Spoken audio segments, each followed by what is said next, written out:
I bet you all heard of Woodruff and Lothars and Landsbergs and Cans.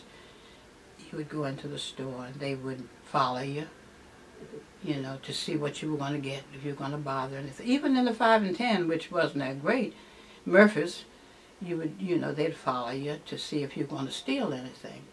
But you tolerated it. We weren't in, I wasn't a Mary Church Terror. I wasn't a lady who you know, broke that for us to sit, you know, and that. I wasn't. But those were some of the experiences that I had going to and from Occoquan, and some, as I said, an experience even in D.C. But which, as I just said, I just went to Pennsylvania, and my daughter and I went to Country Kitchen. It's called Country Cupboard, really. But you stay at the Countryside Inn and you walk down, it's called Country Cupboard in Pennsylvania. And we went in there. This particular day, we usually eat at Damon's, but this particular day we were going, let's try it. It's right off there, it's closer, let's go over there. And when we walked into that place, it was like, where did they come from? Wow. It's just such a cold feeling. It was a buffet where you could go get. So we sat in there for a little while. We went on and we did what we wanted to do. But you got that cold, ugly feeling of, what are you doing here? And that was just a week ago, more or less. So it reminded you of your youth? It reminded me of the days when I was a child, how they did the same way. That it's a lot better, but it's a lot, in some cases, it's still pretty rough. Going back to Woodward and Lothrop and Landsberg, could you try on clothes there? Or did you have to shop in the basement, or how did they arrange that? Well, you didn't, for one thing, you weren't allowed to bring anything back. I can tell you, if you took it home, you weren't allowed to bring a new, you didn't get no, they weren't going to, your clothes, they're going to use those again if you carried them home to no refund. So you would go, you'd have a place to go, to put your clothes on. At least I knew at Landsberg we did. Woodward was just a little higher breed. So you didn't even try the clothes on, you know.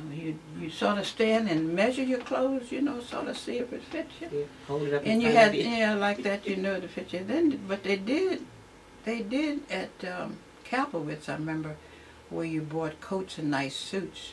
They did let you have layaway. Yeah. So the idea is money is still green, right? Well, Mother Webster, let's talk about your experiences growing up. Now, you were born and raised in Prince William County. Yes, right here in Woodbridge. So tell us about your experiences. Well, let's see. Nothing dramatic happened in Woodbridge. I lived right off of, during that time it was Hoadley Road, and now it's Lake Ridge.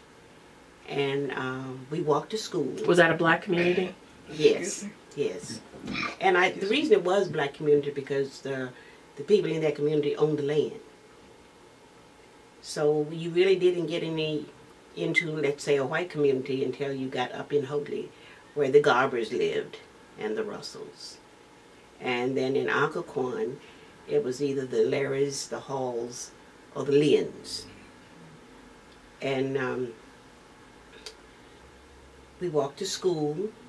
And the school was about, I guess maybe a quarter of a mile from my house, because I lived at the entrance to Lake Ridge, and the school was over here where the CVS was.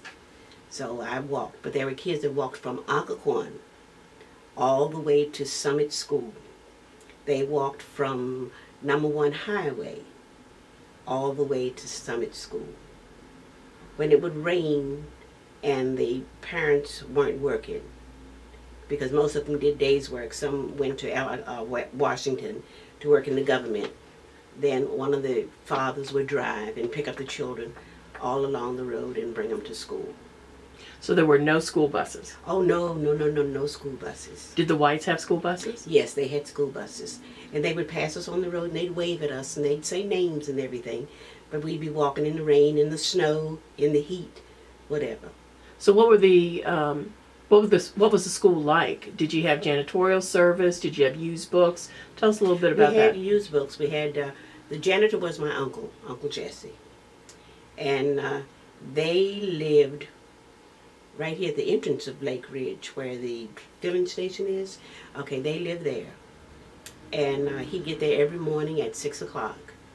And if in the wintertime, he would put coal in the stove and have it ready so when school started at 8 o'clock, it would be warm. But it would be warm just right around the stove. If you moved away from the stove, you got cold. Yeah. So most people stay at the stove as long as they could. And it was 7 classes in one schoolroom. Mm. We had a cloakroom where we put all the coats and where we had a water cooler. And it was a round metal tub, I guess, with a spout. And that was water. We had a pump outside. So he would fill the water cooler. No ice. He'd fill the water cooler.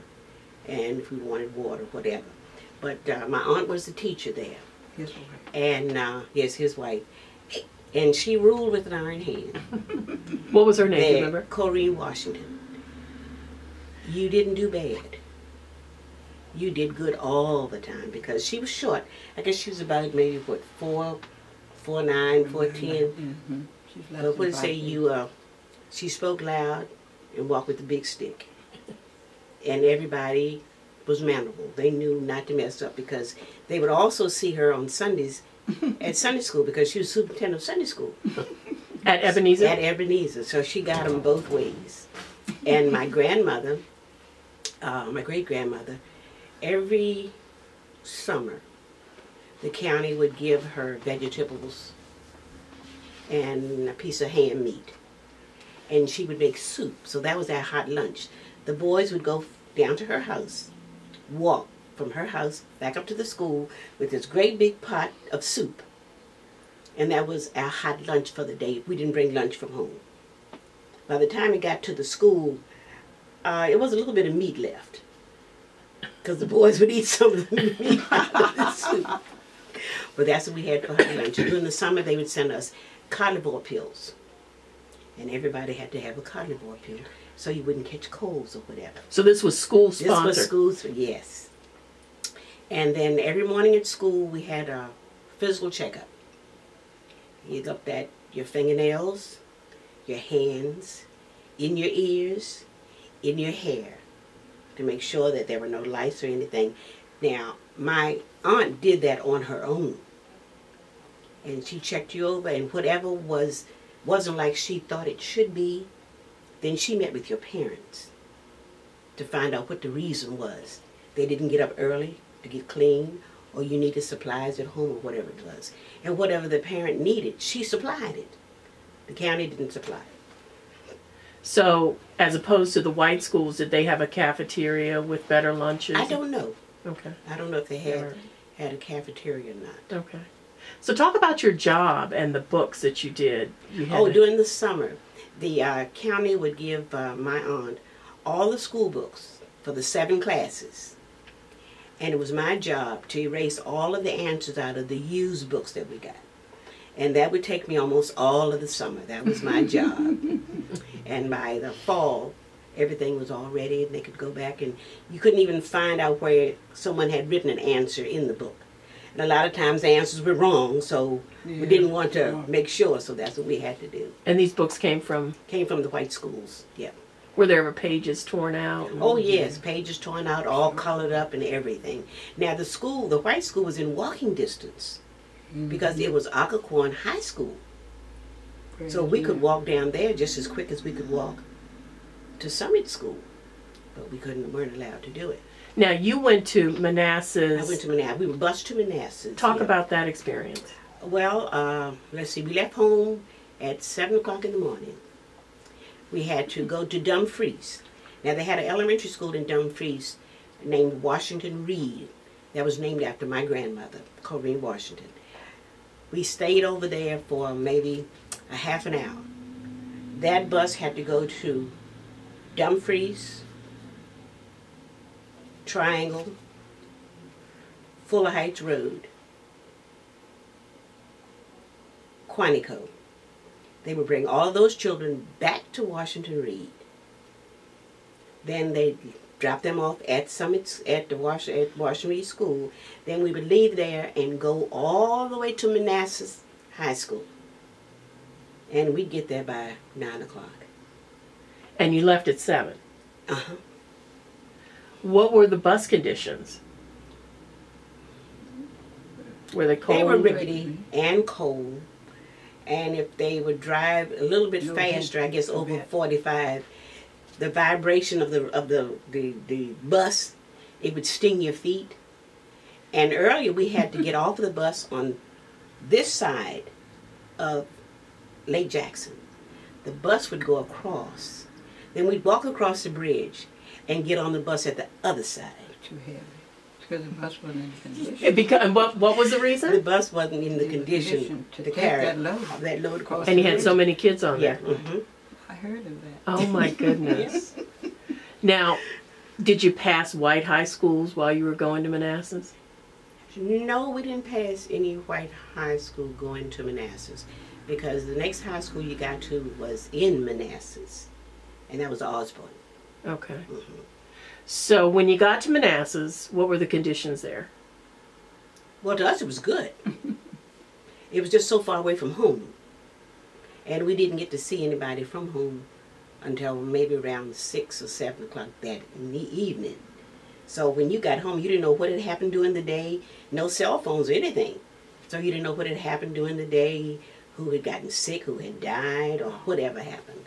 So your school day started at 7. Started at 7. And didn't end until 6 or 7 Mm-hmm. at night.